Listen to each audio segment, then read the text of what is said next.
setting up as Facebook Live. It should be coming on any minute now.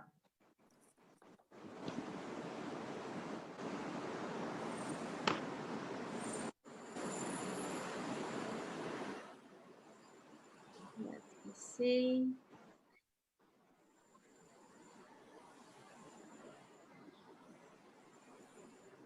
Live on Facebook, is it coming up? Yes, I see it. You see it? Okay, we're now live on Facebook as well. This is being streamed. We're just waiting for a few people to join in.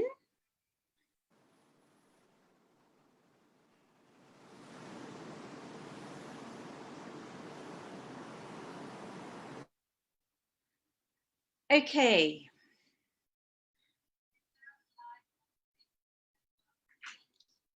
Okay, so guys, I have unmuted, muted everyone, but if you have a question, please feel free to unmute yourself and to ask a question. We're just waiting for everyone to join, but rather than keeping everyone waiting, I will be starting. We'll just give them maybe a minute or so. And the whole idea is that we're going to try and have this as an interactive and dynamic session where it makes it relevant to everybody that has tuned in on what Feng Shui is about and how you can apply it in your homes. When you're choosing your home decor. And just to give you an introduction, we've only got an hour and we don't want to take up too much of your time. We have Lucy Richardson of Feng Shui Focus, who has been consulting families and businesses globally on with the guiding principles of Feng Shui, of how to enhance her clients' existing spaces and their decor, and how to really harness the benefits of Feng Shui and make it applicable in your home. So quite often, I think when you attend talks, it is very much to do with someone talking and giving you some, principles, but more importantly, as a participant myself, I often want to say, well, how do I apply this to my home and make it relevant for me? So whilst I'm saying that, let me introduce myself. For those of you who don't know me, my name is Visha Nelson, and I am the founder and designer of the Cinnamon Room. We're a home decor business based in Holland Village. And I've been running the business for over 6 years now. We've had the pleasure of hosting Lucy in our physical space, in our showroom before COVID a couple of times, and it's had a great response. And so during this pandemic time where, we've had to think about our health, we're spending a lot more time at home, and we're really thinking of, the relationships that we have with the people at home, spending a vast amount of time, and how to improve relationships with people that you may not see. Lots of different things changing in 2020, and for us all having to adapt to that. So the idea was I thought it would never been a better time to have this talk on Feng Shui, of how we can use the basic principles, learn a thing or two to improve our health, career, relationships, family. So without me going on too much, I wanted to hand it over to Lucy. And Lucy, if you can unmute yourself, and you can then hand it over to Lucy to do an introduction and start the session. Okay, thank you, Visha. Can everybody hear me? Can you hear me? Yes, we can. Yes. Okay, great. Okay. Well, thank you, Visha, for the introduction. So I'm Lucy, and I am Feng Shui Focus. I've lived in Singapore with my family since 2007. So it's 13 years now, and I rediscovered Feng Shui when I moved to Singapore. And this is then when I decided to learn more about it. And I did my Feng Shui training with Lillian Tu in Kuala Lumpur. That was 2009 and 2010. And then after that, I set up my own business, my consultancy business, Feng Shui Focus. So I have been running this, my own consultancy for more than 9 years now. And it's been very interesting and really great. It was always my hope that once the children get older, I could find a new career and do something that I really enjoy doing. So here I am. Right. To talk about Feng Shui and how we can combine this with our home decor. Now, Visha has already said a few things. And it really is, I mean, home decor really is what makes a house a home. And now we all have things in our house that are necessary, that we need. We have the beds and tables and chairs and stuff like that. But it is with actually the home decor is that we bring our own personality into the house. And this is where we choose the colors we like with our soft furnishings and with the art that we choose. So this is how we make our home more personal and individual, and also how we make it so that we feel good in our home. Now, connecting this with Feng Shui is actually easier than you think, because many people are afraid that their Feng Shui master will tell them that they have to change everything in their house. But it's not like that, and actually it shouldn't be like that. The way I work is like I always make use of what the client has, and I always want to make the best use, of the things that the client has already in his place, so that we can use this to the best advantage. And in my 9 years of experience, honestly, I can say most of the time, it really is just a number of small changes that are needed to change the energy flow and to just make things more harmonious. So very rarely is there anything drastic, that anyone would have to do. And that brings us to the question, well, I mean, talking about Feng Shui, but what is Feng Shui really? I think you all know Feng Shui comes from China. The word Feng means wind and Shui means water. So wind is the air, the breath of life, and water is the liquid of life. So these are the two basic elements that we people need to live. Now, Feng Shui is a way of living in harmony with your environment so that you can benefit from the natural energy flow. And a lot of Feng Shui is actually common sense.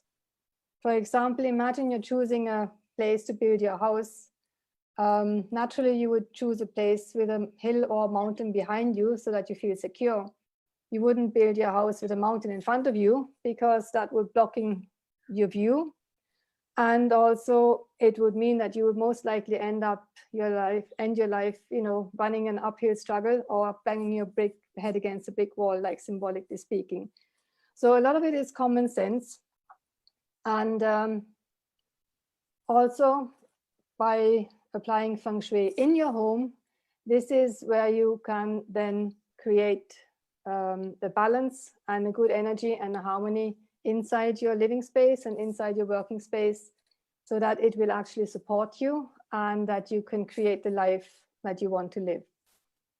Now, it all starts, I think you can all see my screen. Can everyone see your screen? If you can't, can you just write in the chat box? But I think Lucy has shared the screen so that it would help to have a point of reference when she's referring to the various elements in the different directions as well. So is everyone okay seeing the screen? Great. Yeah. So this illustration here, it's called the 8 Aspirations formula. This is actually the basis of one of the main Feng Shui formulas. And this explains the old Chinese belief that there are 8 areas that make up our life. And each of these areas is connected to the areas being the aspiration. And each of these aspirations is connected to an element and also to a compass sector. So now we have 5 elements in Feng Shui, and you will see on this chart, it's very colorful, and this is why the elements are represented by the color. So if you're looking at the red one says south, and that is connected to your recognition and fame luck, and it belongs to the fire element. So now recognition and fame is really important for anyone who wants to have a career in his life, because without recognition, you're not going to move upwards in your career. The next one is the southwest. I'm just going through a bit quick because I also wanted to answer all the questions that people have already sent in. So the next one is the southwest, which is the yellow spot that belongs to love and romance, marriage luck and relationship, and that belongs to the earth element. The two silver spaces are the west and the northwest. That's your metal element. The west belongs to descendants luck and creativity. So anyone who would like to have children, or couples who would like to have children, they should activate their west area. And the northwest is connected to mentors and networking, also helpful friends and travel as well. So these are the metal sectors. And then the blue one at the bottom, that's the north, that covers your career luck. So again, also very important for a lot of people. The northeast is education and knowledge and wisdom. This belongs to the earth element. And then here, this is relevant for anyone who is studying, obviously, or families, you know, if you have school-going children, you want to make sure that your northeast is all right. And then the two green sectors are the wood element sectors. The east is for your health. We had a few questions on that, and I will get back to those. And the southeast covers your wealth and prosperity area. So this is basically the basis of having the right element in the right place so that you can create the harmony within your home, so that the energy flow can be positive and harmonious. Now, sorry if I keep looking across there because this is where I have my questions. So I wanted to start with the first question at this point. Somebody asked, I would like to know about plant placements in my home. This includes type of plants that are best suited for indoors and where and how to make them work to enhance the decor in my home. So now, as I just mentioned, or as you can also see, the east and the southeast areas, these are the green areas. These are the best places to put your plants to be effective for your feng shui. You can use any plants that you like. It's best to use plants with rounded leaves. So try and avoid plants with spiky leaves, like those palm trees with spiky leaves. Avoid cactus or cacti, plural. You can have them further away, but you don't want to have them really direct next to you because those spiky things, they send out what's called poison arrows. And that can make you feel quite uncomfortable, or it could even make you sick in the worst case. If they're further away, it's not so much of a trouble, but don't have them right next to you. Now, the best feng shui plants are upward growing plants, because then if they grow upwards, then they also represent growth energy, because you see how they are growing. You want your health to be healthy and grow, well, symbolically growing, and obviously your wealth, you want that to grow as well. Another really good use for plants is to cover sharp corners. So for example, if you have sharp corners pointing at you from a bookcase or something, you could place a plant there to actually cover that corner. That would also be very helpful or very useful. Now, another question was, I would like to know if plastic plants have a space in feng shui. Now, by all means, yes, I think you can absolutely use artificial plants. Nowadays, you can get them, they're really nice quality. But the thing is, you also have to look after these artificial plants, you know, as if they were real plants. I mean, obviously, you don't need to water them, but you have to look after them. You have to dust them regularly and just make sure, you know, that they do look, that they are in good shape. And then another question was, what should we have on each corner? Now, there are different schools in feng shui. Now, as I mentioned earlier, I studied with Lillian Tu in Kuala Lumpur. And I mean, the feng shui she uses is generally very widely used in Asia.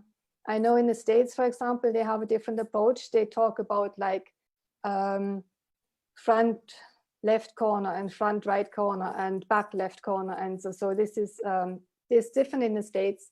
I'm not too familiar with that because I want to focus on what I've learned and what makes sense to me. So the question really is about what you should have in each corner is look at your apartment and figure out the compass areas. And then this chart here will tell you what you should have or what you ideally want to have in each corner of your home. So yes, I just wanted to say that I think that, you know, having this chart that you've shown us with the 8 aspirations formula is fantastic as a sort of guiding principle of what colors or elements serve each corner. But then if for someone like me who has no sense of direction, it would be really helpful. And I think I'm sure that you're going to be showing us, but to apply this practically into our space, how do we find you know, say everyone says use a compass and stand in a room. You're going to show us how to do that with and you know, to guide us through it, Lucy? I am, Visha. Yes, I am. Actually, this is my next picture. Hold on. No. Sorry, I'm not. Here we go. Okay. So this is just a sample floor plan. It's a pretty standard floor plan of a condo. The good thing about this one is it's fairly regular. As you can see, there's not many areas that are missing. So what you need to do with your own, well, I'm afraid you do need a floor plan if you want to start thinking about feng shui, or, well, it helps to have a floor plan. If you don't have one from your landlord or something, you can draw it yourself. It's not too difficult. So anyway, so you need to start off with your own floor plan. And then what you want to do is, like in this picture, you want to draw a grid or a square, a rectangle along the outer lines of your floor plan. And then you will see, hold on, can you see my cursor? Yes, we can.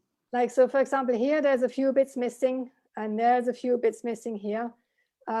Just ignore that for the moment because you need to use the outer lines and you need to make it regular. It needs to be regular. So we don't want any L shapes or anything. Even if your house is an L shape, you need to draw a rectangular square. And if you do have an L shape, then you will find out that there is something missing in your floor plan. And very often that area in your life actually is also missing. It doesn't have to be, but very often it is the case that that area in your life is also missing if it's missing in your home. So just to be clear, Lucy, it's a case of taking the outer boundary, our outermost boundary, and forming the grid around it. Yes, is that right? exactly. You just go right to the end. Yeah, and exactly. Square from the outermost points. Yeah, exactly. Yes. And it has to be a square. What if it were a rectangle? A rectangle is okay. A square. Okay. Sorry, I keep saying square, but it should actually, a rectangle is great too because the rectangle is also regular. Okay. So you just don't want anything that's irregular. You don't want a triangle or you don't want an L, something like that. Okay. Yeah, so it needs to be something regular because then you can divide it into the 9 equal grids. So you do your measuring with your ruler and you divide this into 9 grids like I've drawn here. And then you can see the center of your home. So you'll stand in the center. And in this case, this is a corridor. So ideally you would stand here in the corridor, probably best with your back against the wall so that you know you're straight and you're not kind of, you know, not straight. Most people use their smartphone these days. It's better if you have a compass, even if it's just a small camping compass. But if you use your smartphone, then, you know, that's okay too. And so, and then you want to look towards the front of your home. Like here, you see here, there's a balcony. There are the big windows. You know, in your own home, you know where your picture windows are, you know where the front is of your home. Even if your door is not there, that's not relevant at this point. It's where the biggest windows are or where your balcony is. That's the front of your home.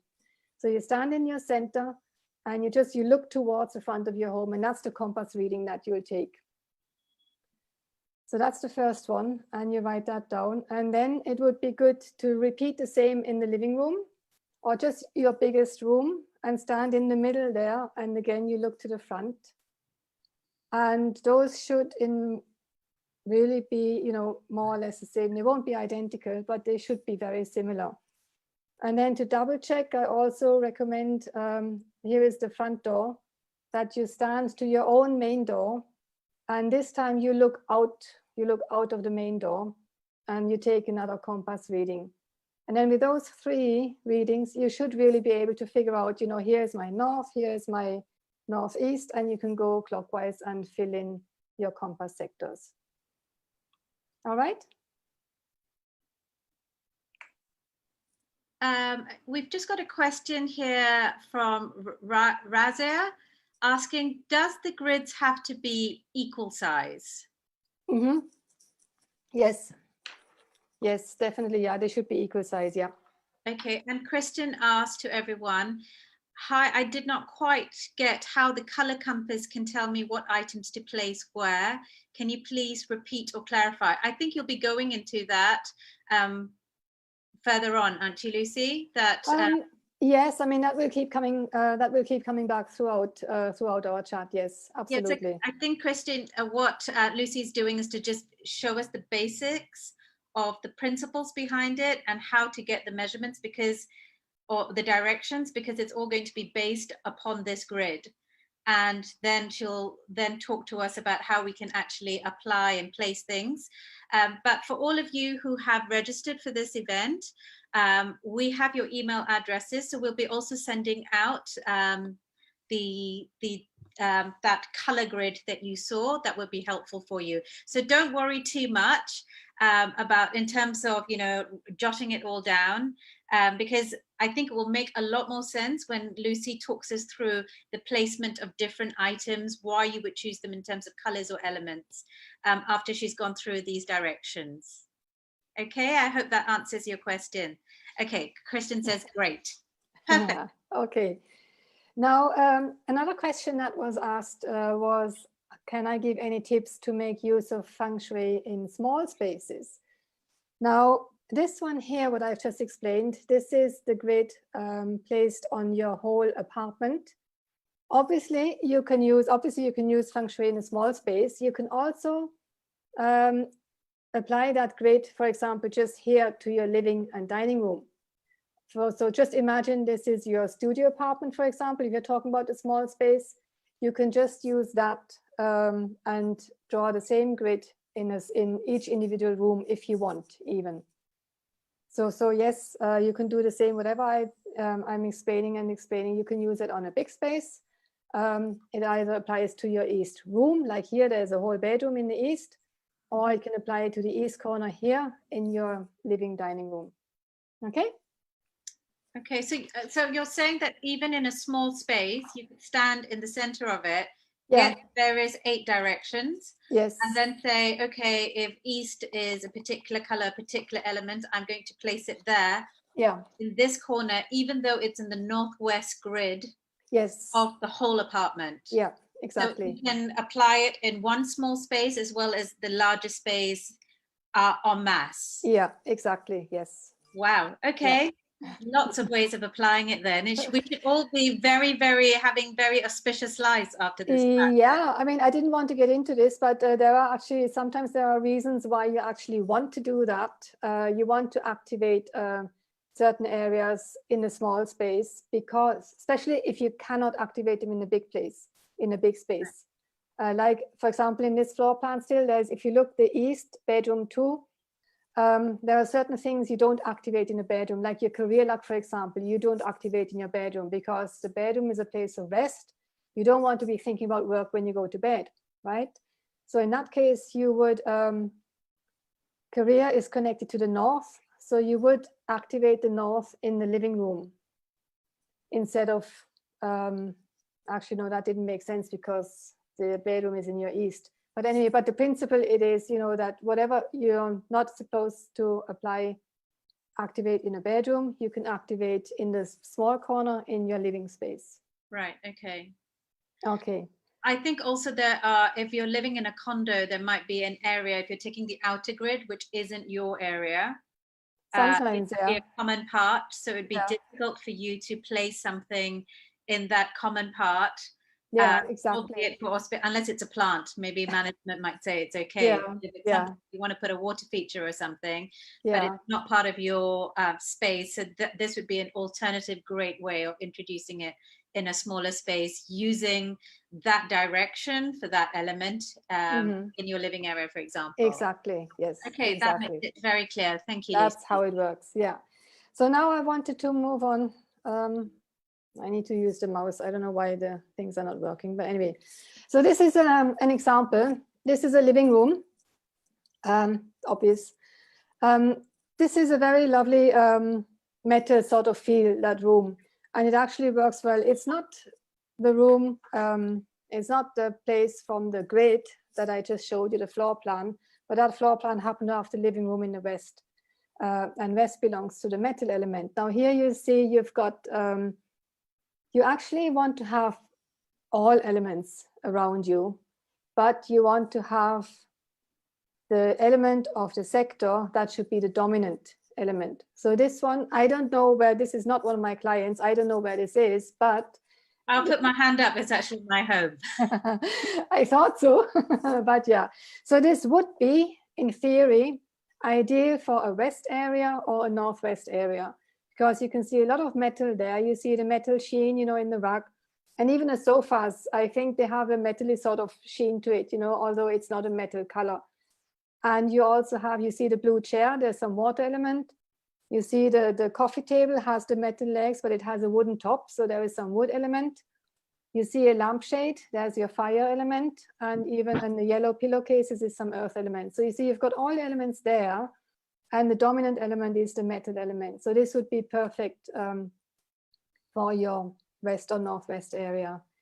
Now, if this is the wrong place in your apartment, you know, then I would suggest change your pillows or change your rug. You know, this is how you can be very flexible and how you can really change the feel of a place and change the energy of a place by just changing the colors. And yeah, that's really how you work with the elements, really. There is the next picture. This one is, for example, you see the bookcase. This one is much more muted, is much more neutral. It's very balanced. Now, books, you see the books in the background. Books is always a symbol of knowledge and wisdom, obviously. Now, this would be a great in the Northeast, for example, because that's connected to your wisdom and your knowledge. All the beige tones, colors, the neutral tones speak earth elements. So this would be great if it was in the Northeast or the Southwest, because these are the two earth element sectors. And also, especially when you live in a condo, if you live a bit higher up in a condo, if you have earth on your flooring, that would really be good to give you some grounding energy, because when you're higher up, there's a danger you can lose the grounding energy. So if you're higher up, even if it's a different sector, having some earth element, you know, on your floors would actually help to feel you more grounded. And now, as you can see, actually here you see the small chart again with the colors. So now look at this one, and then look at this, look at the difference. Now here it's the same area, it's the same spot. You've changed the rug. You've got a bright red rug there. It gives the place a lot more, it makes it a lot more vibrant. It makes it a lot more, yeah, colorful, obviously. But by doing that, we're actually also changing the feng shui. Because if this is now the Northeast or your Southwest sector, you've activated the feng shui because you've added some fire element. That means you have actually activated this area.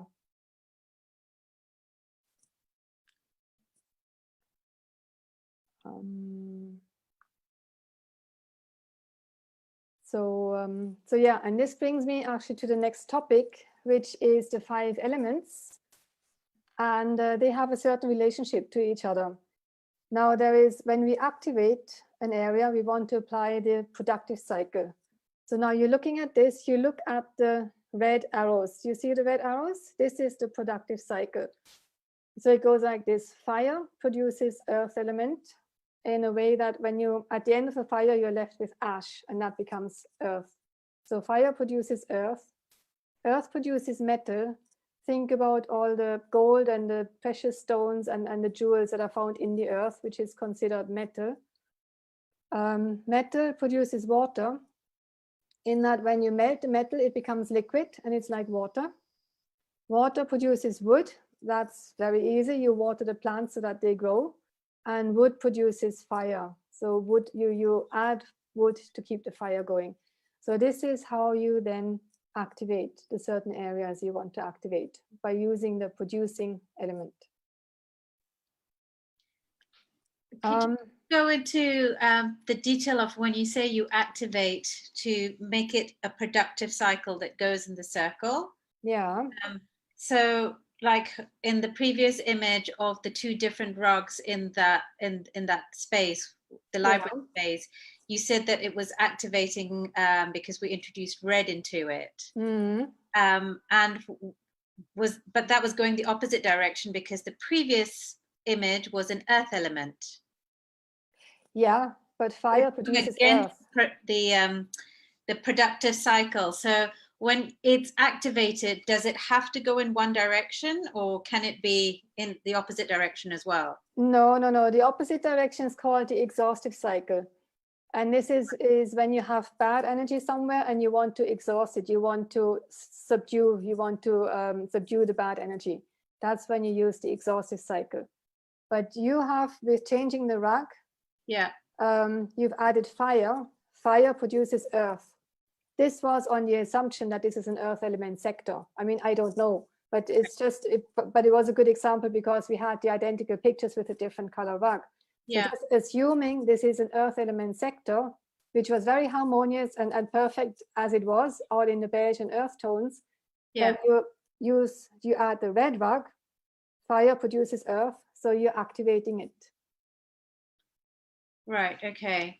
I ask this because we quite often get clients who come in and they're trying to choose a rug, and I'm a very colorful person. So when I'm trying to suggest that they use color in their home, if they like it, not because I'm just telling them it would look good, but they do like color, but they don't do it. People like to err on the side of caution and just say, we'll go neutral, maybe we won't get bored. And I think it'd be really interesting to know from a Feng Shui perspective that sometimes you just need that added incentive to say, actually go for color. It'd be a really good way of activating in your home. You know, no one's going to say no to good luck or activating good luck. So it's really interesting to see of how you can use the cycle to either exhaust it or activate it. Yeah, definitely. Yeah, absolutely. Okay.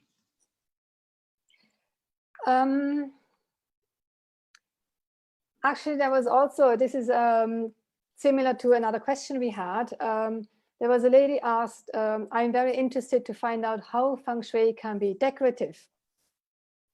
So this is a really good point, and this is actually what we've been talking about. Like, you're starting with a rug, you know, not all rugs are essential. Sometimes you use a rug to be decorative. So this is, you know, the rug could well be your Feng Shui element, because, you know, you're activating an area or you're calming down an area, obviously not with red, but with something else, you know, you can use that to calm things down as well. And this is really important also, like, what I mentioned earlier during a consultation is how you can use decorative things to improve the energy flow.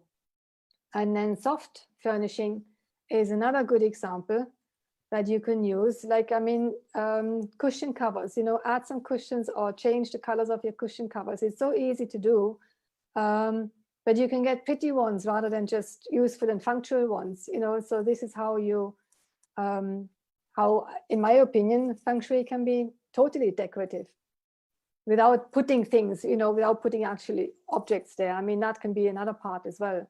But this is just an example how it can be subtle and still decorative.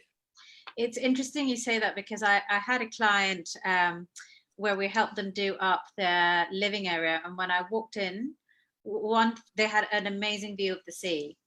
But when I walked in, there was a big screen up. And I looked to her and I said, why is there a screen up? And she said, oh, my Feng Shui master had said that it was, you know, we had to put the screen here to protect us from whatever. Now, the screen that was chosen was a big wood block, which just seemed to be really harsh when you had such a magnificent view. and the rest of the decor of the home was actually quite lovely as well. And I sort of encouraged her of how she could soften that, and we upholstered the screen. We basically padding with some nice fabric that got the thumbs up from the feng shui master in terms of color and pattern. And then he said to counter it, we had to use some element of metal, and the screen was wood. So we used metal studs to put the padding in. There's lots of different ways that you can incorporate it to make it work. And rather than just using what would you say? I suppose it was kind of a paneling. We used metal studs, and that introduced it. And the end product was actually really quite a lovely screen. So you would almost think that actually the screen is quite lovely, and you put the screen there because it's a lovely screen, rather than a one big block element, which was horrendous to look at and didn't sit in keeping with the rest of the home. So I think that there must be creative ways where you can incorporate your feng shui and make it decorative and an added feature to your home to enhance it, not just from prosperity side, but also from an aesthetic side. There's definitely a way to bridge the two. Yeah, absolutely. And I mean, I love it when my clients, I have some clients who get very creative with it, and also, I mean, I try and be creative too, like with reusing what they have, and just say, oh, but this would be better if you move it over to that room, or it's and just changing things around that they have. Yeah, definitely. Yeah, or just adding a few things rather than just renewing it all together. Yes. And I think that's what is a great thing about soft furnishings, is because it's versatile, and it's not like you're investing in a huge massive piece that you're then stuck with if you get bored of it. You can actually just move it around. And when you they're little pieces that would have the same effect without having to go out and really break the bank over it. Yeah. So this was I have actually a great oh no, this is another one. Okay, sorry. I thought I'd be one further. This is a great example of what we just talked about. This corner in my client's home, she said nobody was really using it. So this is the before and after pictures. So all she did was change the colors of the cushion. She added that red poof thing, which she had in a different place. So I said, okay, bring that over here just to add some more red. She needed some fire energy there. And she added the plant as well, because wood produces fire. And you can see the difference. And she was really enjoying it. And she said she now uses that corner all the time. And so that was really, really nice. I think just looking at the space, it feels like it's got a completely different energy altogether as well. It's a more vibrant space that you'd want to hang out with, rather than a heavy, dark corner. And I always say to people, it's not just how it looks, it's also very important of how it makes you feel. Yeah. And quite often when clients ask me, what do you think? And I say, it's not what I think, but it's your home, and it's how you feel in it. That sense of well-being, whether it's achieved through the elements of feng shui, it's something that is very personal to each person. It's a function of your energy, of how you feel in that space, and that's so important. When you're choosing, how to decorate a space, I think it's one of the key things is not just how it looks, but how it makes you feel. Yeah. Because interior designers can always come, and I quite often get clients that come in and they've shown me what the interior designers have proposed. And it really doesn't at all feel like I'm looking at the client thinking this isn't you at all, but your interior designer has told you that this is great. And that's when it becomes, I think people lose sight. It's having the confidence to really tune into what it is that you want and how you feel. Yeah, definitely. Yeah, definitely. And what I jumped, oh no, I can't go back. How can I go? Yeah. So I jumped this picture because the candle holders, I mean, this is another thing, like how feng shui can be pretty, because I mean, these are candle holders in different colors, but with that, you can add your fire element. You light your candles, and then, in certain areas where you need fire element, you can use that. And so it has, it's a functional and a pretty item, and it's also, helps with your feng shui. It's just another one of those little examples, really. Yeah. so easily achieved as well. With that great deal of going out and buying and thinking, oh, I need to go and get a big fire. Exactly. So it doesn't always have to be a big red rug. It can just be some tea lights, for example. Yeah. There was another question about mirrors and art placement. Mm-hmm. What are the considerations when placing these around the home? Now, with mirror placements, the first thing really to look at is check the reflection in the mirror. You want to be sure that it reflects something pleasant, something nice. You don't want it to reflect actually, it should not reflect like the bathroom door, for example. Not necessarily the kitchen door, I'm not sure, but the kitchen is also a little bit dangerous sometimes because the kitchen has strong fire energy, so you want to be careful there. But you can definitely use mirrors like to bring the green in from outside, or have just something, you know, positive, something nice. If it's opposite the wall where you have a nice painting that you love. So, you know, it should reflect something pleasant. You can also use mirrors to brighten up dark corners or, you know, dead corners. You can use mirrors to brighten those up. You can use a mirror in an area where you need water element, for example, because a mirror is water element. You just need to be careful in a bedroom. In bedrooms, you need to be careful with a mirror. You should not have a mirror facing your bed or next to your bed, because you don't want to see a reflection of yourself or your partner when you lie in your bed. Because there's a danger that might introduce a third person into your relationship. So that's the thinking behind it, why you have to be careful with mirrors in a bedroom. Now, art placement is also, I mean, it depends very much on the color of your art. This is an example, but it also depends on the image, because symbolism is also important. So this one, for example, you see it's got a lot of plants, foliage, it's got the palm trees. So I think this one would definitely be a good piece of art for your wood areas, which are the east and the southeast. You can also see two birds in there. Hold on, I'm getting the cursor here. There's two birds in there, which is a nice little extra, which gives it actually also some life because the birds are moving. And thanks to those birds, it would actually also be a great picture to hang in the south, because birds bring opportunities. And the south is connected to your fame and recognition, remember? So birds can bring new opportunities in your job. If you're looking for a job, it can bring new opportunities, new job offers. If you're running a business, it could bring new business opportunities, just anything really. So this would be something very suitable in the south or in one of the wood areas. There is another one, this one that has more beige tones and the blue tones, but you see the blue, there is some waves down below. There are some more waves and there are fish in here. So I think this very much makes it look like water, in my opinion. So this would be great, you know, in your north, which is the water sector. It would also help for your career, or in the east and southeast, because they benefit from water. So yes, that's like 3 options.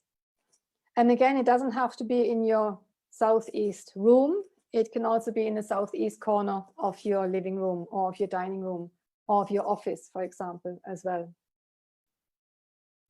Now,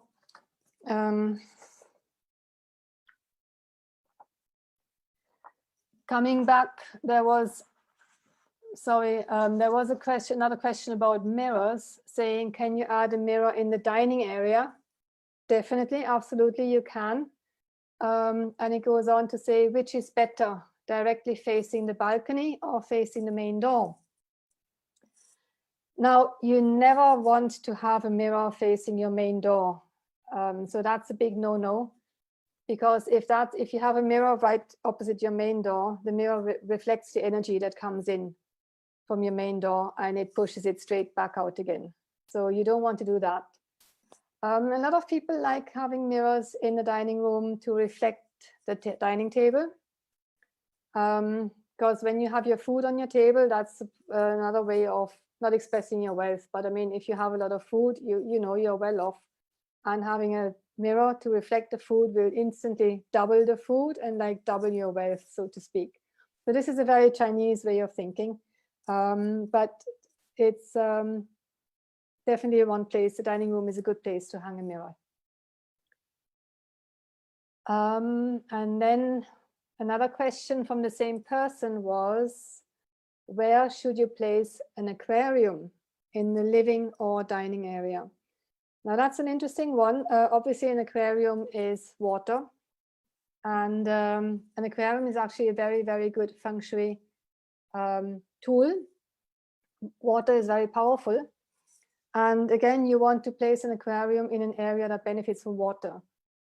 So again, in the north, you can boost, if you want to boost your career, you place it in the north. If you want to actually activate your health, you place it in the east of your living room.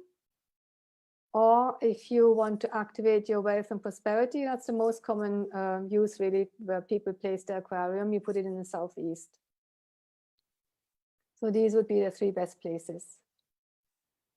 And there was another question talking about health.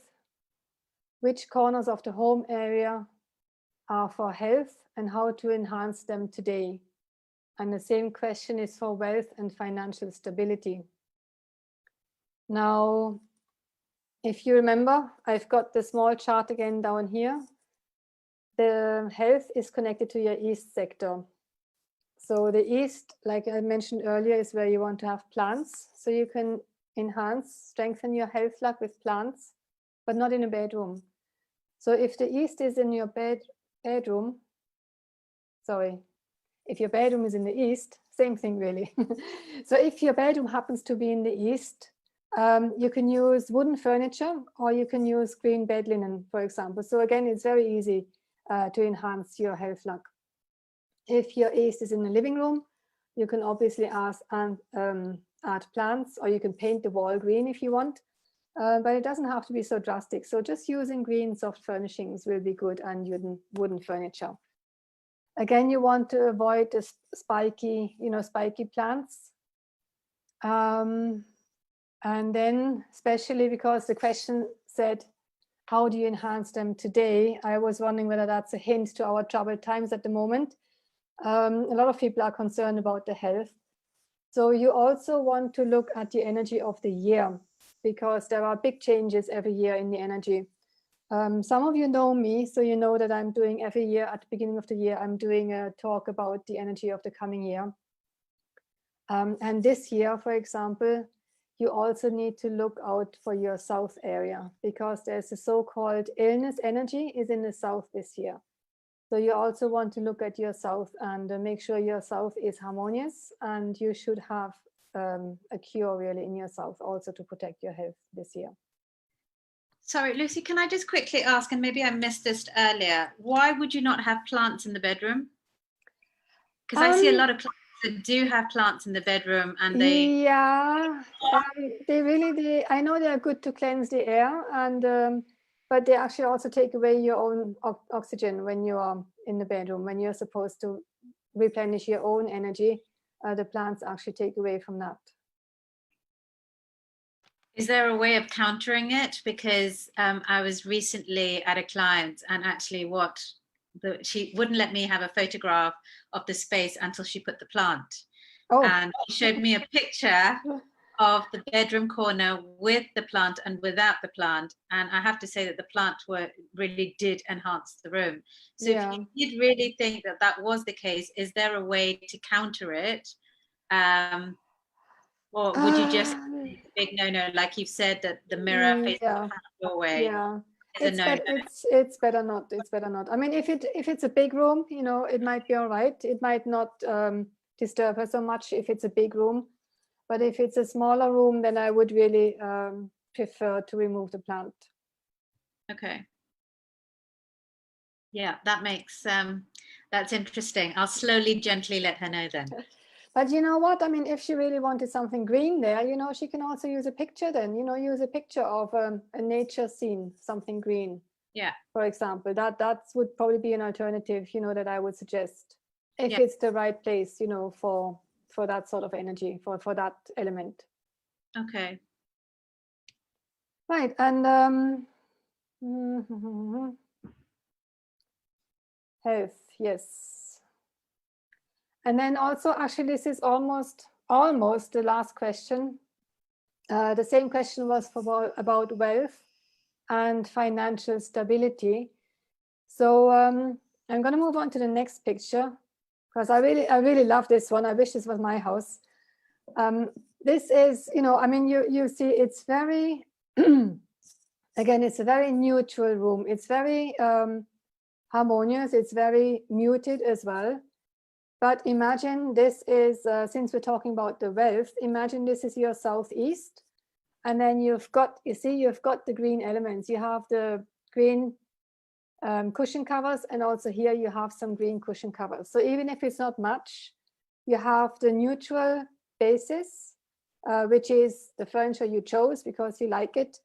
But you add the green elements, you add the wood element to strengthen the wealth and prosperity luck, assuming this is your southeast. I don't know if it is, but this is just, you know, as an example. And then you want to activate it with water. Now, water is the color blue, but also the color black. But if you're not into blue, that's why I love this rug. I always use this rug as an example. You've got the wavy pattern. So you can also use shapes. And this wavy pattern then gives you the water element to activate the area. So you see, it's very neutral, very classic in style, and yet it has excellent feng shui, if this is your southeast. So this is how you can do it, and you know, and no one would ever know. Yeah. This is actually a picture of one of my clients' homes, and whenever this picture makes it out into social media, I think we have the most number of likes to it. And it's I think it's because visually there is balance and symmetry in the room of how I was about to say that, yeah, the balance as well, yeah. it's, you know, aesthetically looking at it, it makes an impact, and yet it's still quite neutral. So it's relatable to whether you want a bold statement or something neutral. It's impactful and still memorable. Yeah. And you know, they have since moved from this house, but I remember when we placed the rug here, and I was just like looking around thinking, God, this just totally works. And this is not even their living room. This is just their entrance hallway. Yeah. And you can see how it can be actually, you know, very, it doesn't have to be in your face. You know, you don't have to go overboard with your greens and your blues. You really don't have to be overboard, but it still makes a statement, even if it's like subtle in this case. So what I'm understanding is that water in the southeast is a good element for wealth. Yeah. And is that because water is just abundant? Yeah. So and what's really, I think, interesting is that I would think of I would just associate it with the colors, but when you talk about the shapes as well, of how there's a wave or there is a flow, that there's so many interesting ways with feng shui, rather than just the element of water and the color of, we associate blue or a turquoise green ocean, that the shapes as well is another great way to introduce it in. So it's actually really quite versatile, rather than being hard, rigid rules of feng shui. Yeah, definitely. Yeah. And if you also, I mean, if you're looking for financial stability, which is also quite a concern for many people at the moment, then you also want to, in addition to your southeast, you also want to look at your workplace or your home office. Yeah. It's not just, you know, don't just, well, obviously you want to do it in your home, but do it in as many places as you can, you know, where you spend your time, a lot of your time. You want to check that you have your mountain support, which is like your positioning where you sit when you work. So you want to have a wall behind you for your mountain support. You want to check your helpful people, which is your northwest area. These are all things, you know, in addition, you know, to give you more stability. So there is, it's not just the one thing, you know, it's not just about money. It's also, you know, your network, your superiors, you know, you want to make sure that they keep having your back, you know, that they keep supporting you. So that's what you mean by when you say mountain support. It's the network of people that are supporting you in your position. Yeah. So what would be a good way of introducing mountain support into your home office? Because I think that's a very relevant question for all of us that have had to work from home more than we ever thought we would ever do. Mm-hmm. So the first thing, obviously, not obviously, but the first thing is you want to sit with your back against a solid wall. So you don't want to sit with your back against a window, because then your back is exposed. Unless there is nothing opposite, I mean, then it depends what view you have. But as a general principle, it's better to have your back against a wall. You want to also sit in the command position. So you have a view of the room and also a view of the door. So you know who's coming in and out or who's coming in.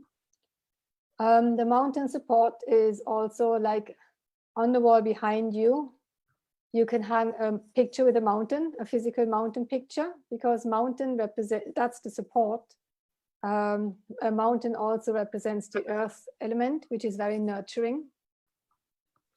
You could also look at symbols if you want. You place a tortoise behind you, a figure of a turtle behind you. That is also a very common symbol for mountain support, or just support in general.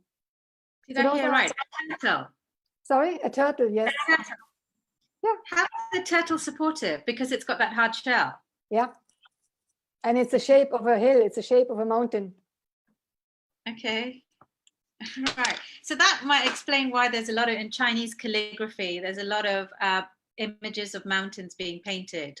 Oh, yeah, yeah, yeah. Mm-hmm. These watercolors. And you quite often see that being hung. Yeah. And so now I understand it isn't just about the landscape, it's about the symbolism behind it as well. Exactly. Yeah. I have a question from someone who's just asked on Facebook. Marta asked, can you have a cupboard behind you instead of the wall? Yeah. Yes. Yeah. That's still a rigid piece of furniture that symbolizes If it's a closed cupboard, that's great, because I mean that will then probably be like a sort of room divider or something to mark your space. So that will be great if it's got like doors. But don't, I'm in my son's room today because my office doesn't have such good light. So this is my son's room. Just don't have like open shelves behind you, because the shelves, this is another source of poison arrows, because the shelves, they're like blades cutting into the air.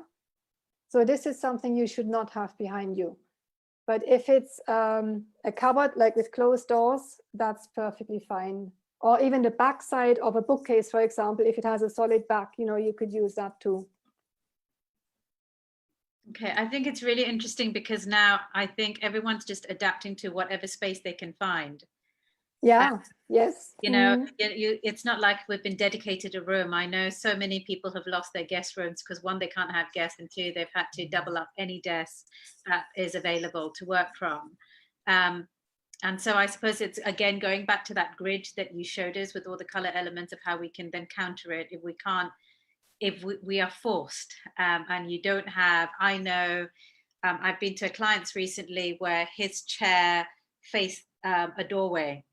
Mm-hmm. So he was looking forward with a great view of greenery, but as you open the door, you look directly to the back of his chair. Ah, okay.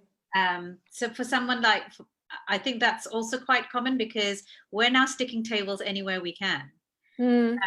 And you wouldn't normally place a table there, but it was an empty space. So for something like that, what would your recommendation be to counter it? Yeah, I mean, you should actually really, if you can help it, you should never sit with your back against the door. Okay. But like you say, I mean, a lot of people, you don't have a choice, and also you need to make the most space, that you have. So you put your desk against the wall instead of into the room, because then it takes up more space. Yeah. So the best thing you can do is get a chair with a solid back and a high back, because then that will protect you.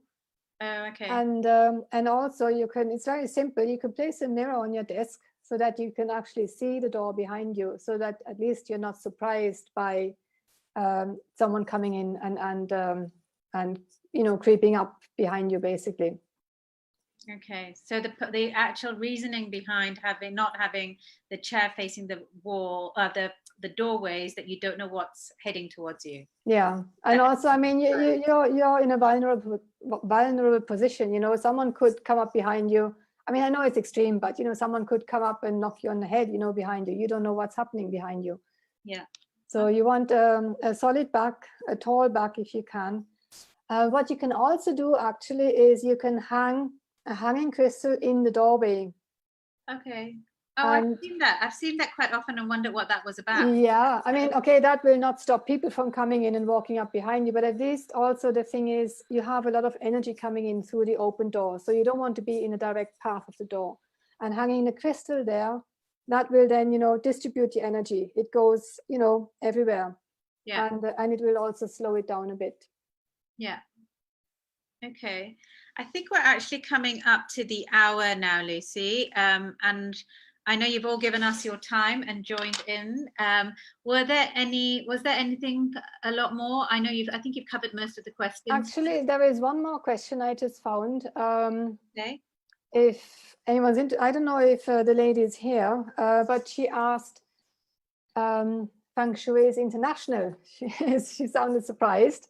She says, how can we all incorporate the idea of Feng Shui in different cultures? So that's a very good point. I mean, obviously, Feng Shui comes from China. There's a lot of symbolism, and a lot of the symbolism is Chinese.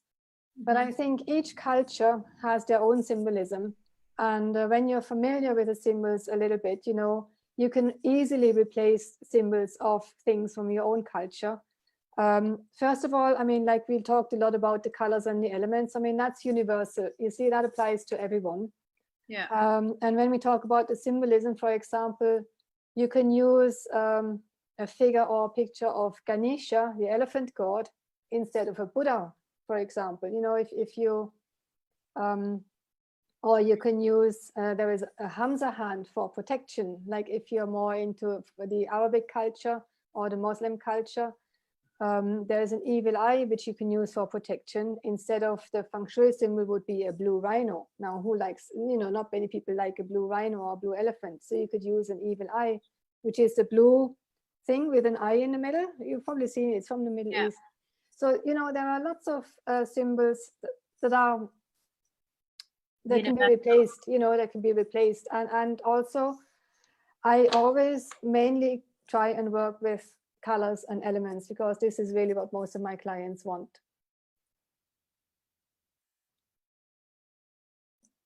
I've lost you, Visha. I can't hear you.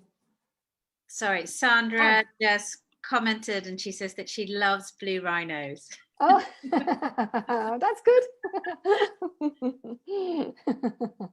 Yeah, I mean, I think that it is something, I know that I've lived abroad for half my life, and I know that Feng Shui definitely was something that was spoken about, definitely, of course, when I lived in Hong Kong, but equally when I was in London and New York. And that even though it wasn't interpreted or called Feng Shui, you would see, like when I was in Tokyo, you would see a lot of elements that would be introduced, or even in a building. I lived in a building in New York, and there were things that were introduced, and I remember thinking, I wonder what that's about. But it's the same principle, but a different label. So I would definitely say that the principles of Feng Shui are international and universal. It just might be called something else. Yeah. Because when you tell us the reasoning behind why not to have something, it's kind of, it's not religious or spiritual, it's common sense. Exactly, yeah. And I think that's why it then can become relatable. And you know, I know a lot of people say, and I've been guilty of it, I associate Feng Shui with creating auspicious spaces. And then on conversely, people can also say, well, I don't want to get all superstitious about it, but it isn't actually to do with superstition. It's just creating a space of well-being, to enhance that sense of well-being. Yeah, and also, I mean, it's based on formulas, you know. I mean, you've seen the circle of elements, the cycle of elements. Yeah. It's like a formula, and this is really what attracts me to it as well, because I am slightly spiritual, but not nearly as much as a lot of other people. Yeah. And it's actually I'm not sure if I don't know if you can call it scientific, but it is really, I mean, it's based on the formulas and, you know, on the relationships of the elements. And I think this is, you know, I think it's perfectly relatable and also transferable to, you know, to everywhere. Yeah. We haven't had any more questions on the chat. But does anyone have questions? Feel free to unmute yourself and ask if you do. We don't want to keep everyone waiting. But if you've got a question, please do feel free. Lucy is here and on hand. And so on Facebook as well, if you're watching us, there are a couple of questions that have come through, which I've read out.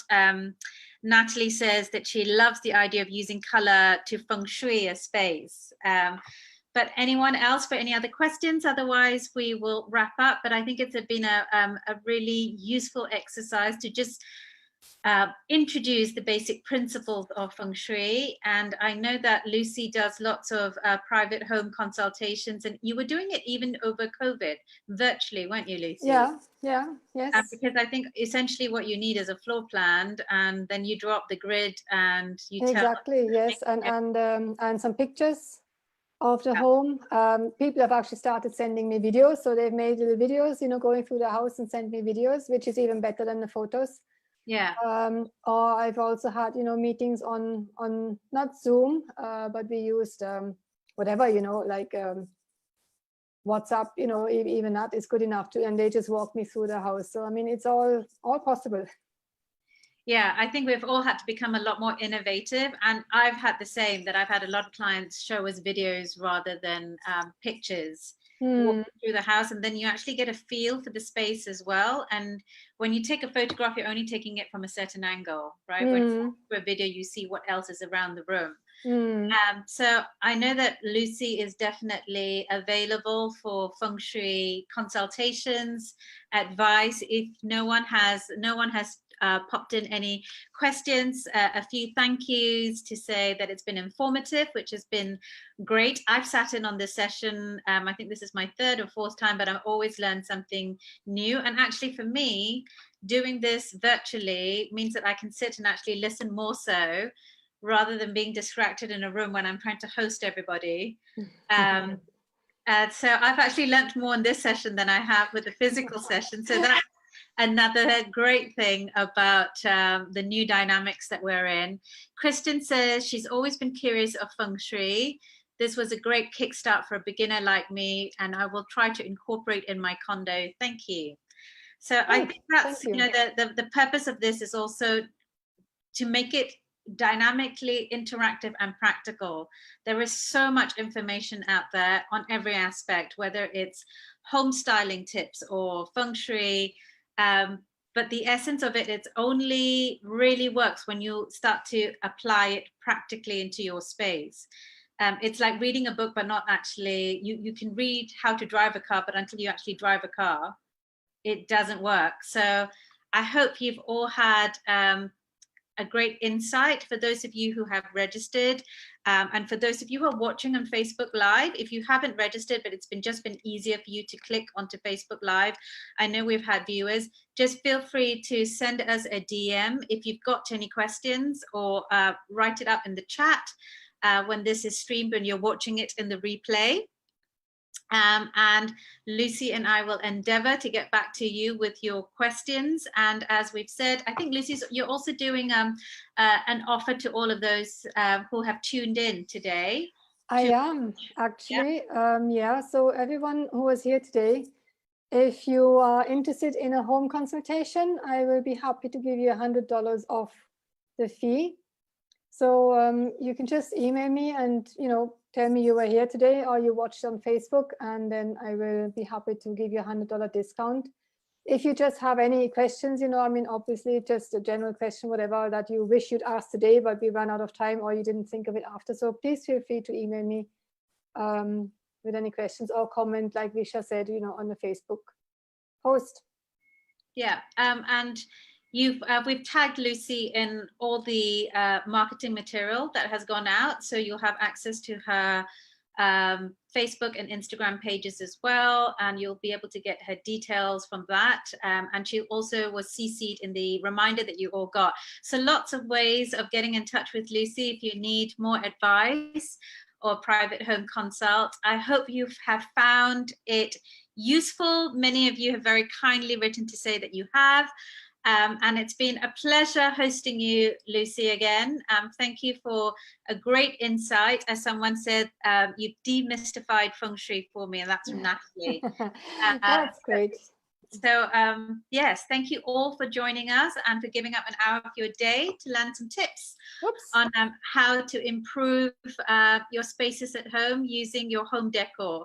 Easy elements. And if you have looked at anything and thought, you know, that's been a really good way, and Lucy's given you some advice and you're looking for elements of how to incorporate, of course, we have a showroom in Holland Village where you can view our entire range. We've also online as well. So feel free to get in touch for any, if you want to make your Feng Shui elements decorative and aesthetically beautiful.